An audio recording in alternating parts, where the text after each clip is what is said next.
जय हिंद दोस्तों, वंदे मातरम। इस हफ्ते सूर्यवंशी के साथ साथ थिएटर्स की ओपनिंग हो गई है बहुत तगड़े तरीके से। पब्लिक जो है भर भर कर पिक्चर देखने के लिए जा रही है। इसी के साथ साथ एक हॉलीवुड मूवी इटर्नल्स भी रिलीज हुई है, जो कि मार्वल सिनेमैटिक यूनिवर्स की दूसरी पारी भी मानी जा रही है। मतलब इस मूवी में आपको एक तरह से ऐसा देखने के लिए मिलेगा कि सभी सुपरस्टार्स की इसमें कहानी है, थोड़ी बहुत ही सही। विलेन का इतना ज़्यादा तवज्जो नहीं है, कहानी के ऊपर ज़्यादा ध्यान दिया गया है। मतलब इसके पहले हर एक सुपर हीरो की अलग अलग कहानी दिखाई जाती थी, चाहे हम थॉर की बात करें, हल्क की बात करें, आयरन मैन की बात करें। लेकिन इस बार ऐसा है कि भाई एक ही मूवी में सभी हीरोज़ को डाल दिया गया है और एक नए यूनिवर्स की यहाँ पर शुरुआत कर दी गई है। और यहाँ पर आप देखेंगे कि सभी के सभी सुपर हीरोज़ नए हैं और नए कलाकार भी हैं। इसमें भारत का भी काफ़ी ज़्यादा योगदान देखने के लिए मिला है, और जो भारत के प्रेमी हैं उनको ये मूवी देखकर वाकई में बहुत अच्छा भी लगने वाला है, क्योंकि इंडिया का जिस प्रकार से इस मूवी में आपको इम्पैक्ट देखने के लिए मिलेगा, चाहे भारतीय कलाकारों की बात करें, भारतीय ट्रेडिशंस की बात करें, तो आपको देखकर लगेगा कि नहीं यार, वाकई में इंडिया एक ग्लोबल इम्पैक्ट बना रहा है। और इंडिया के बिना अब फ्यूचर की बात किए जाना कहीं ना कहीं बहुत कमतर लगने वाला है। धर्म की जय हो, अधर्म का नाश हो, प्राणियों में सद्भावना हो, विश्व का कल्याण हो, सनातन धर्म के ये जय घोष देश के हिंदी भाषी राज्यों में धार्मिक आयोजनों के बाद हर तरफ लगाए जाते हैं। इनकी ध्वनि झंकृत कर देती है। अब जाकर मार्वल सिनेमैटिक यूनिवर्स में आपको ये सभी कुछ सुनने को मिलने वाला है। 2008 में मार्वल ने अपनी पहली सुपर हीरो फिल्म बनाई थी आयरन मैन। सब कुछ अमेरिका का, अमेरिका के लिए और अमेरिका जैसा ही बनाया गया था। इसके निर्माता मार्वल स्टूडियोज़ के केविन फाइगी ने कभी ये सोचा भी नहीं होगा कि उनको इतना बड़ा बदलाव करना पड़ेगा।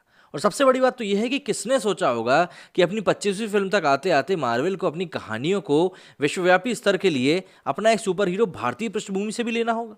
फिल्म इटर्नल्स सिर्फ मार्वल सिनेमैटिक यूनिवर्स का ही नहीं, बल्कि इसे बनाने वाले, इसे देखने वाले और इसमें काम करने वालों के लिए भी एक ऐसा अध्याय है जहां से पुराने सारे नियम बदलने वाले हैं।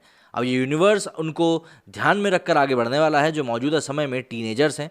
पिछले 13 सालों से इस दुनिया को देखना पसंद करते आ रहे हैं एमसीयू के प्रशंसकों के लिए ये बदलाव एक बहुत बड़ी छलांग भी है और कई लोगों के लिए कंफ्यूजिंग भी हो सकता है। फिल्म इटर्नल्स की कहानी भारतीय संदर्भ में देखें तो सनातन धर्म की उस अवधारणा को आगे बढ़ाती है कि जब कुछ नहीं था तो एक सर्वशक्तिमान था और उसने अपने अंश से अवतार लिया, मानवता को बार बार बचाया, कई बार अतिथियों का अत्याचार अपनी आंखों के सामने पनपते देखा और इसमें हस्तक्षेप तभी किया जब शिशुपाल सरीखों के अपराधों की गिनती 100 के पार चली गई। मिस्र में ईसा से 5000 साल पहले हुए घटनाक्रम के अलावा फिल्म भारत में गुप्तकाल का भी संदर्भ देती है। जैक किर्बी के लिखे इटर्नल से भी फिल्म इटर्नल्स की लेखन टीम ने तमाम संदर्भ लिए हैं। फिल्म की कहानी एमसीयू में अब तक का सबसे विशाल विस्तार लेती हुई दिखाई देती है। इसमें 10 सुपर हीरो की भी कहानियां हैं जो कि लंदन से लेकर मुंबई तक आ जाते हैं। फिल्म की कहानी बस इतनी सी है कि ये 10 सुपर हीरो एक बार फिर धरती के संभावित विनाश को बचाने के लिए एकजुट हो रहे हैं। एमसीयू के पारंपरिक दर्शकों के लिए कुछ झटके भी हैं, जैसे कि फिल्म में दिखे समलैंगिक संदर्भ या फिर पलक झपकते ही खत्म हो जाने वाला दैहिक संबंध दृश्य।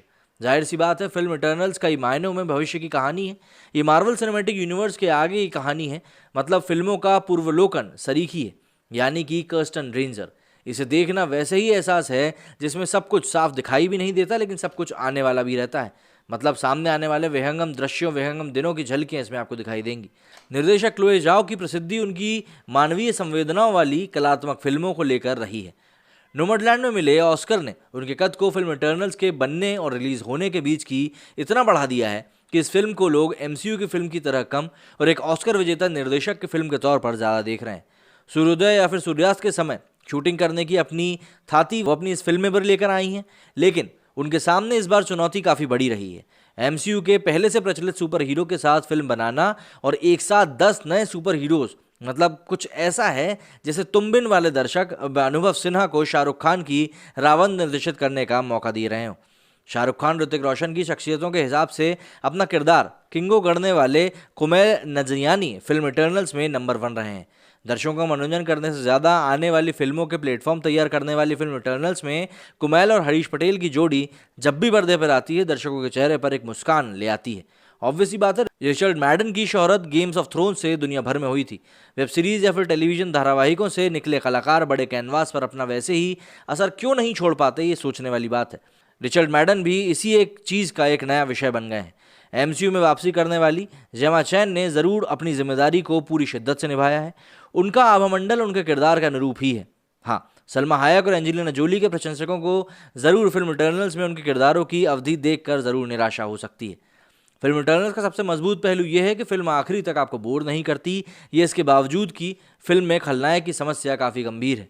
इसके अधिकतर दानव ना तो बोल सकते हैं और ना ही अभिनय कर सकते हैं, फिर भी 10 से ऊपर हीरो एक साथ उनका विनाश करने निकले हैं।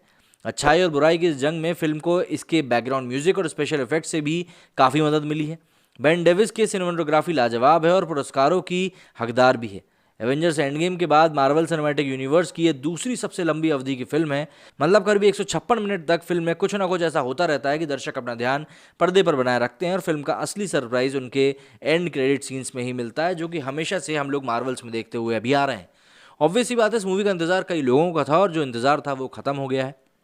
आप इस मूवी के मजे आकर बिल्कुल ले सकते हैं और एमसीयू का जो नया यूनिवर्स आपके सामने खुलने वाला है उसके पन्नों को सबसे पहले पढ़ सकते हैं। मेरे इस वीडियो में फिलहाल इतना ही। जय हिंद, जय भारत।